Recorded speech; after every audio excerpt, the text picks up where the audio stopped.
Hello all, welcome to the second Worthing Scout Hut in Worthing, strangely enough. So on the 13th of May, this is going to be the next charity project for the Warriors of Warmth. This is the main hall, plenty of room for everybody. We've got 4 manufacturers committed to the day to come down at the moment. Hopefully we might get some more. Be absolutely brilliant, so there's plenty of room for apprentices.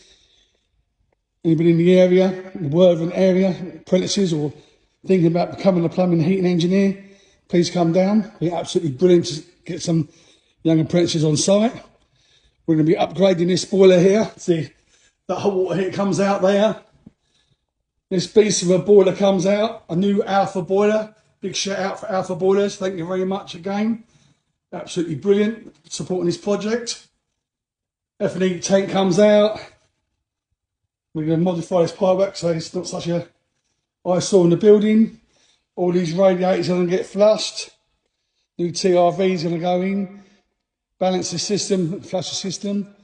And they've been absolutely great local project.